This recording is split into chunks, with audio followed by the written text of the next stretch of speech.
aad iyo aad ayaad u mahadsan tahay malafkaas nisa inaan xiro ayaan jecelahay isna oo aan kaga gudbo su'aalo kooban oo dheeraad ka ah afartii mawduuc ayaan horey soo sheegay kuwaas oo ka kooban kuna saabsan marxaladda siyaasiga xaaladda gobolka iyo kiis muhiim ah oo la xiriira ciidan dawladda Soomaaliyeed dhalinyaro Soomaaliyeed oo loo diray dalka meel ka baxsan oo la sheegay in la soo tababaray muddo ku siman sanad in ka badan maqan waana ciidan Eritrea loo diray dhalinyaradaas Eritrea loo diray nabad sugidda qortay sida xogteeda aan hayno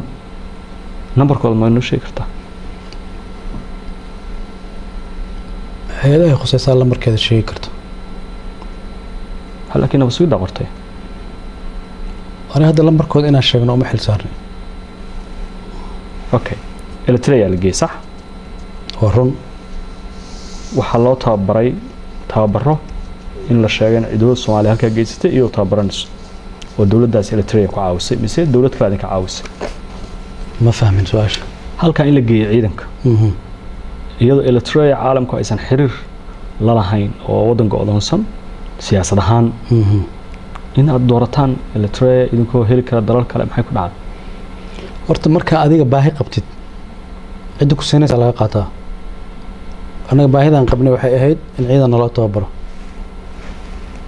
مركا الدولة دي كلا نوت تبرر وحي Eritrea وقد وانت مشرتو. Eritrea ولي بقى إن تقانن ملانا يا الدولة أو تبرر في عنا كم تعمل Eritrea. يعني كل لوج جاي إن تبرر أو في عنا بيسيان. يا قانت أقبلنا بيسيان. waxayna noqon doonaan ciidamada Soomaalida la soo tababaray kuwada ugu tababarka fiican bay ka mid noqon doonaan 5700 tiradaas inay tahay oo qaybo kala duwan ciidanka isugu jira saxba ani hadda tirada inaan confirm gareeyo shaqadeeda ma aha maxaa la baray ciidanka waxaa la baray qaybo kala duwan oo militariga waxaa loo tababaray tababar aad iyo aad u sareeya waxaa lagu tababaray hub kala duwan waxaa loo tababaray jir ahaan waxay noqon doonaan askar dalka Soomaaliyeed oo ah hanti ay u ay doonto sanado farabadan ay u ay doonaan saddex galka gobolka Geeska Afrika marka laga hadlayo waxa soo baxay markii uu bilowday November 2020kii dagaalkii gobolka Tigray ee Ethiopia ka dhacay in ciidankaas loo adeegsaday dagaalkii waqooyiga Tigray oo ay ka dagaalameen baadhame horta warkaas waa ka xumaa inaan dhaho waxa faafiyay Tigray iyo kuwa Tigrayga u shaqeeya Soomaaliya jooga dad siyaasiyiin jira oo Soomaaliya jooga oo Tigrayga shaqaalo ah Tigrayga maxaa loo jeedaa warkaas yaa faafiyaan kala hadlayo aniga ciidamada Soomaaliya dagaalka Tigray ka qayb galay soo sheegaysid naam warkaas waxa faafiyaan ku yiri waa Tigray iyo wakiilada Tigrayga Soomaaliya jooga number 2 rijinka waa taqaanaadii Ethiopia oo 100 milyan ah maxay uga baahan tahay ciidan oo dhowr kun oo Soomaali ah way ugu baahan tahay hal habeen bay qorataa 200 kun askari hal maalin bay qortaan 100 kun askari hal maalin qortaan horta xataa aqliga bini'aadamka ka soo horjeeda in la yiraahdo dawladda Ethiopia waxay u baahatay dhowr Soomaali ah oo tababar loo sameeyay u baahatay aqliga caadiga ka soo horjeeda number 3 hal askari oo ciidanka dawladda Soomaaliyeed ay u dirtay Eritrea oo tababarka military u aaday hal askari oo ka qayb galay ma jiro waxaan intaas kuugu daraaya xataa xeriyahooda kama bixin magaalooyin kale oo Eritrea xataa ma tagin ada xaqiijinay Fahad Yaasiin ah oo taliyay nabad sugidda ah oo malafkaas hal askari oo ciidanka Soomaaliya oo tababarka ugu maqan oo xataa magaalo kale oo Eritrea aaday ma jiro iska daa wax kale dagaalna kama qayb galin loomana baahnayn waana war 100% xaqiiqo ah dadka faafinayna way ogaayeen inay been sheegayaan dad badan oo caabanayo hooyooyin iyo aabayaal ah saxaafadda waa ka aragtay waxay ka cabanayeen hadda warbixin khaldan la siiyay waa waarid maxaa u la hadla weydeen waa la hadalnay waa la xiriirnay ilmahooda la soo hadalsiin kulligood ilmahooda la soo hadalsiin ciid kasta waaridkood bay la soo hadlaan siday u dheeyeen nin walba waaridkiisa telefoon soo diraa dad dhintay waa jiraan oo askarta kamid ah oo tababar ama meel kale si kale u dhintay fiiri aniga faylka ciidanka mas'uul kama ahayn dad baa mas'uulka ah ciidanka military waa ciidan horta noo sugid ma aha marka xogahooda qaar oo tafaasiisha ah aniga inta siyaasiga adiga weydiin kartaa wax dagaal oo ciidanka ay ka qayb galeen ma jiro abadan hal askari kama qayb galin Fahad Yaasiin nisa ayaa soo hogaamisay xog badan oo dalkana wad haysaa ku wajan amniga dalka gaar ahaan al-shabaab laakiin inta al-shabaab gaarin waxaan codsan lahaa siyaasiyiinta Soomaaliyeed inay kala saaraan ajandaha siyaasiga iyo ajandaha qaranka. حاول تشيدا ciidan Soomaaliyeed in la dhiso waa ajanda qaran. yaa ka soo horjeeda ciidankan waxaa loo dacaayadeynayo oo beenta looga sheegayo oo waalidiintaas caloosha looga soo tuurayo oo loo dhibaateynayo dad mas'uuliyiin oo Soomaaliya baa sameynaya. haddaad og tahayna maanta madaxweyne Maxamed Abdullaahi Farmaajo markuu xilka wareejinayay xil wareejintii buu ku daray ciidankaasaa maqan tababar bay u maqan yihiin madaxweyne la wareeg.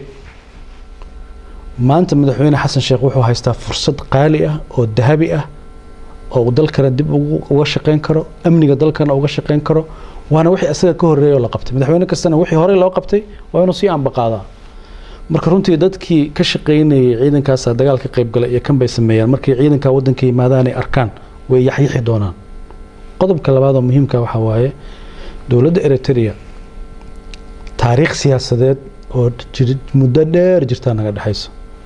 waxay aaminsan yihiin xorriyadooda inaan ku caawinay waana run. waxay aaminsan yihiin istiqlaalkooda inaan kala shaqeynay jiritaanka dowladda Eritrea aan kala shaqeynay. sababta ay ciidankan noogu dhisayaan waxay aaminsan yihiin shacabka Soomaaliyeed wanaag ay u hayaan iyo kalgacalo ay u qabaan bay u siinayaan. laakiin waxa la aaminsan yahay in systemkii farmaajo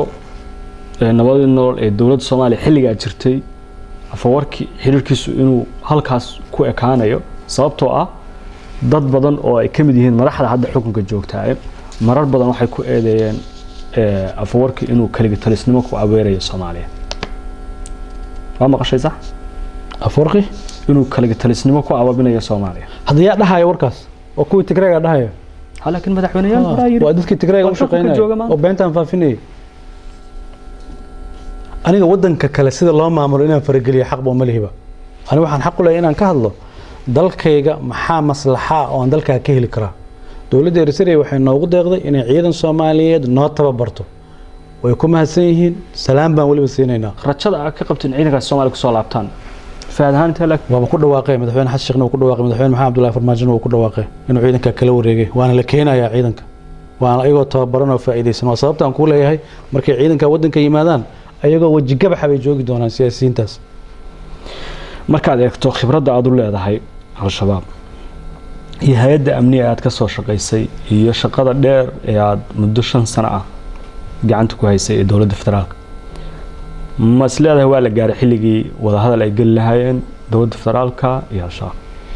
taa walaal waa policy dowladeed. aniga hadda aanoon xil dowladeed haynin inaan ka hadlo munaasab imahan waa in dowladda Soomaaliyeed ay fiiriso maslaxadeeda intay ku jirtaa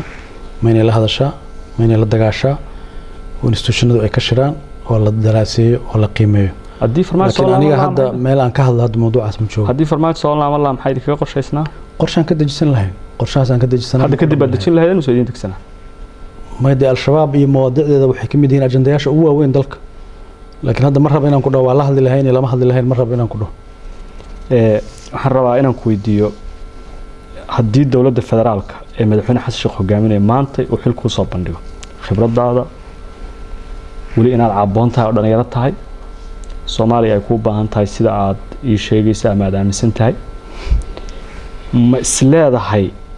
xilka waa qaban kartaa haddii xil lagu soo bandhigo armuusan ii soo wadinba haddii lagu soo bandhigo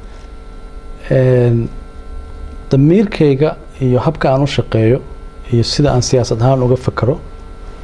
oo aan siyaasadda uga shaqeeyo kuma salaysna haddii xil lagu soo magacaabo maxaa sameynaya ha iyo maya saa kuma salaysna waxay ku salaysan tahay aragtida siyaasadeed ee dowladda lagu maamulayo waxaan ka aaminsanahay aragtida siyaasadeed haddaan ka aaminsanahay inaan waardiye u noqdo diyaaran ah askari inaan inta noqdo waardiye noqdo haddii aanan ku qanacsanayna jagada ugu sareysana kama rabo tan u dhaxaysana kama rabo marka haddaadan siyaasadda xasan sheekh ku shaqeynaya aadan aaminsanayn waxba kama qabanaysa haddii lagu soo bandhigo xataa may dowladda hadda way cusub tahayba ma ahan dowladda inaan ku leeyahay ma aaminsaniba way cusub tahay afkaarteeda ha soo bandhigto xukuumadeeda ha dhisato systemkeeda ha samaysato ha la gaaro laakiin theory-gu ma aha xilmi lagu magacaabo mise xil lagu magacaabo theory waa falsafada siyaasiga dowladda Qatar oo saameyn ku leh Soomaaliya adiga ayaa la aaminsan yahay inaad dhextaal u tahay xiriirka ay Soomaaliya la leedahay walaac ma laga qabi karaa hadda xiriirkaas inuu hoos u dhaco maadaama Fahad iyo Farmaajo ay bixeen bishaaro waxaan kuugu bishaareynayaa application-ka Baysi waxa uu ka caawinayaa inaad ehelkaaga lacag u dirto adigoo jooga gurigaaga iyo goobtaada shaqada loo diraha lacagtu waxay ugu dhacaysaa telefoonkiisa gacanta Baysi waxaad ka heli kartaa App Store-ka iyo Play Store-ka fiiri Farax hal shay iska dhaaf shakhsiyadda iska dhaaf dowladda Soomaaliyeed inay xiriir wanaagsan caalamka la samaysto maslaxadeeda ku jirto dowladda Soomaaliyeed maslaxadeeda waxay u aragtaa inay caalamka xiriir fiican la leedahay aniga hadda xil ma bahayaba in qadar xiriir fiican la samaysan in la samaysan position-ka go'aan gaar la ma joogo laakiin dowladda Soomaaliyeed hadda jirta waxaan aaminsanahay inay ilaalin doonto cid walba oo Soomaaliya inay xiriir fiican la yeelato dowladda qadarna xiriir lama lahayn Fahad institution ma aha hay'ad ma aha qof baa hadda maxay la soo xiriirayaan dowladda Soomaaliya madax ka nothing sabab ay la soo xiriiraan ma jirto Soomaaliya shaqooyinka hay'adaha basaas ay ka qabtaan gudaha Soomaaliya inta badan dadku waxyaabo kala duwan bay dadka Soomaalidu sheegaan shaki badan ay qabaan qof kasta oo ay arkaan waxay aaminsan yihiin inuu waxyaabo kala duwan ka shaqeynayo hay'adna uu sugu tagtay waxa ka runa wataan daay ku sheegay waana mid hadda aan ka cabsanayo runaantii aad uga cabsanayo aad uga murugeysanayo waddanka Soomaaliyeed sirdoonka ajnabiga baylah baan u ahayn haddana waxaan ka baqayaa waa in baylahdii lagu celiyo macal asaf shadiid aad aan wax ma inaan kelmadda isticmaalo wadadii baylaha la qaaday aad baan uga xumaa ula jeedin dadka loo magacaabayo iyo sida lagu dhisayo baylaha ma u noqonay sirdoonka ajnabiga laakiin anagu waxaan gaarnay inaan sirteenana ilaashano institutionadeena dhisano ayagana aan ka sara marno dawladdu wax yar ay magacaabantahay waliba hay'adaha amniga waliba hay'adda nabadgelyada kaliya oo la dhisay dal hay'ad nabadgelyadeed baa indho u ah jiritaankeeda mas'uul u ah muuqaalkeeda u ah waxaan rabaa inaan ku weydiiyo dadka Soomaaliyeed ee caadiga anigoo kale hada Soomaali caadi ma jiro journalistata dadka Soomaaliyeed shacabka Soomaaliyeed ka mid ahay dhinaca laga fi muwaadin ahay maxaana ogeyn oo Soomaaliyeed ka socda siyaasadeeda gudaha hal iyo laba iga sheeg wax badan fargelinta inta ay la eg tahay dadka badankiis ma fahamsana fargelinta Soomaaliya lagu hayo aad bay u sareysaa dowladdii madaxweyne Maxamed Abdullaahi Farmaajo 5 sano iyo xogaagii oo madaxda ka ahaana waxyaabaha uu ku guuleystay waxa kamid ahayd Soomaalida iyo dadka dhibka ku ah inuu isbaray dowladaha Soomaaliya danaheeda aan ka shaqeynayna inuu baray waliba u magacaabay dowlad hebel iyo dowlad hebel yiri dadka Soomaaliyeedna indhahooda hadda xoogaa yar oo furmay oo ay fahmeen yaa maslaxa u ah yaana maslaxa u ahayn dan si kale kuugu dhigo caalamka dowladaha ka jira marka ay Soomaaliya fiirinayaan saddex xeer waa qaar dana yar oo sahla oo aan strategic ahayn bay ka wada hadlaan mayna dhamaataa qaarna mustaqbalka jiritaankooda waxay ka arkaan hadalkaas fiican u dhageyso mustaqbalka jiritaankooda waxay ka arkaan Soomaaliya daciif ah Soomaaliya security ku fashilantay Soomaaliya qallaas siyaasadeed ku jirto qaarna mustaqbalka dalalkooda waxay ka arkaan inay kaabayso Soomaaliya awood leh Soomaaliya degan siyaasad ahaan Soomaaliya nabad ah madaxda qaranka Soomaaliyeed marka waxa la rabaa inay kala ogaadaan waxa waaye dowladaha strategically u arka Soomaaliya inay dhisanto xoogeysato inay dantooda ku jirto kuwaas la rabaa inay kaashadaan kuwa kalena shacabka Soomaaliyeed aan feeg loo sheegin runta loo sheego magacyada dowladahaas ma jiro ma sheegi kartaa ma raba hadda inaan kala qaado dowlad hebel iyo dowlad hebel inaan kala dhaho ma jiro laakiin waxaan filayaa in haddaba dadku yaqaanaa marka intaas yiri waxaan rabaa inaan ku weydiiyo su'aal ka mid ah su'aalihii qubanaha ahaa oo dambaysa danaha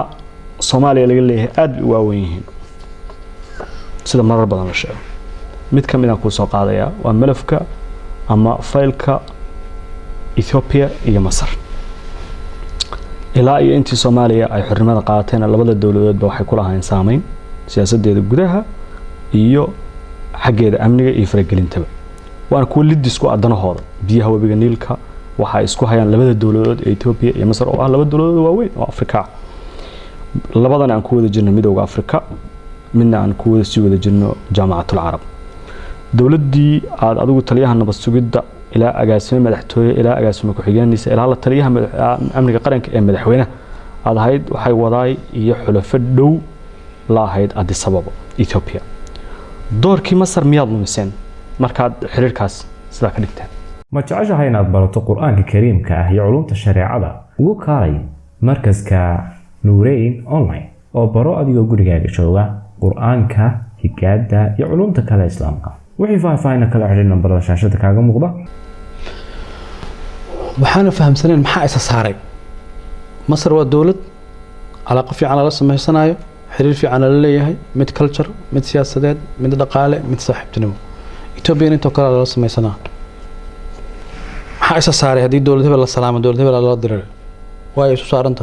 مصر صاحب على النقنة إثيوبيا صاحب على النقنة ضنت الصومالية ماشي كجرت أنا مرة بلغلش قيناها ولا سكاشناها لكن أنا الصومالية وأنا كإلى لأنه دولة مدحون محمد عبد الله فرماجنا وكإلى لي إن صوماليا أي نقطة مال لولا بنان كإيمانها الله استعماله مركز دي إجرين دولة إس خلاف سن أيوة هاي سرعة سدان أنا تبرب أموها هايبة تبرت أسموها هاي نبغى هذيك صور هرتين خلاف كاس وجودها كانت من سود ويستل منا بنان كيسين خلاف كسي أو كان ما مصر دوين أو بقول مليون كبدن إثيوبيا بقول مليون كبدن بقى أنا سكودرني أما أنا سكانه سيكون إيه هذه أي بيئة سكوها سان أي كيشيان أنا واحد كليو عن دولة الصومال اسمين كرتو حاول إن ترى هذا قعنت هذا هلا بحشة وشان أنا ما نحكي لين مركي إثيوبيا مصر عن كهذا لنا بيها وبيجني لك مركي قد مثل سكوها هي الصومالية ده حاجة قاعد هذا موقف كتاريخ الصومالية ولا قد أحمد بدك قاعد نجرت دولة هي محمد سياب برا مركي عربت إسخلافان ما نحكي لجرين مصر مركي عربة ودن قويسي دولة دي حلي قاس جرتي مصر بحريرك وهيسي ولا دولة الصومالية مركي دولة إسخلافان ما نحكي لجرين حكوا الدين وحي إسريني أيوه هيسي إذا معنا نحكي لله هذه السين هذه هذا ما تصنتعي ورئيسي وحن ربع لبس على ضغط بينك ويدي شن سنة يبلو عاد كسر شقيسي أجاسمين مدحتويو إلا إيو لا تليها مدحنا من القرن وقدم بي إلا تليها نبض سجاد الشقدي على القبطي مكفر حسن تهاي وحكا خلدوي متشرين وحصل هذا الله هالكاس إيميل ما توي فعنا الله الناس يو متشرت والله هرت مركب كوات هذا أنا وحن كل شقين إن برنامج مدحوينه ومد الصومالية إيه كدارتي برنامج كاس أنا فرينيني حكومة فرينيسي هي ذاك الدولة دولة فرينيسي برنامج كاس برنامج دمايسترن ودلك ميل جارسينا يوها أنتي هدا شنت سنة بركة هاينا شقاء وناكسن ودنك الله قبتي بني آدم باليه ولا خدمي كرا أنا هدا قاري ويديسي إنه ستوش كان جوج بني آدم بانهاي وخدمي كرا وإحنا وهجاجين كرا وإحنا وخدمي كرا لكن شن سنة بركة بعدي والحلال كل دوان سوق قبتي وحن كسب بحي أنا ولا بشيء سهلي أقون هي خبرة دلك يجا أنويا شيء دتك يجا أنويا شيء صومالي أنويا شيء وأنا جي قررت أنا عافمات قبنا وكسب بحي واحد قبل مرك علم إيه عافمات ما سوق قرر wax asdii kartid alle wax xasi maanta cafis waa u baahanta shacabka Soomaaliyeed inay weydiisatid ma jirtaa shacabka Soomaaliyeed wanaag waxaan ahayn kama shaqeynin wax ay shacabka Soomaaliyeed dambi ah oo ay haystaan ma jiraba oo ay leeyihiin maanta fa dambigaas oo galay cafis ka weydiisto mid kale aniga shaqaalaha hoosaan ba ahaba anoo agaasimo ma dhaafin horta moogta haddaan chance ku siiyo dadka Soomaaliyeed oo aad 5 sano iyo bilo aad meel kala duwan ka soo shaqeysay waxaad fariin is aragiina dambe waxa laga yaabaa inuu qaato 10 sano oo kale inaad san kale iska horfristaan fariin aad gudbin lahayd ha laba fariimood baan gudbin lahaa hay fariinta koowaad waxa waaye dadka Soomaaliyeed waa baraarugteen adowgiina iyo saaxiibkiina waa kala barteen baraarugiinaas wuxuu marqaati u noqon doonaa dib u dhiska dalka wuxuu marqaati u noqon doonaa dib isu haynta dalka nin siyaasi ah iyo dawlad markaas jirto garaadka Soomaaliyeed maanta uu ka weynaaday garaadka Soomaaliyeed maanta wuxuu soo gaaray danahooda qaranka inay iyaga ilaashadaan waad ogtahay kiisas fara badan oo shacabku waardiyaysan jireen baa jiray oo ay u ilaashan jireen ummadda Soomaaliyeed marka fariinta koowaad waxa waaye garaadkaas abuurmay inuusan ka bixin oo dalkooda ka niyad jabin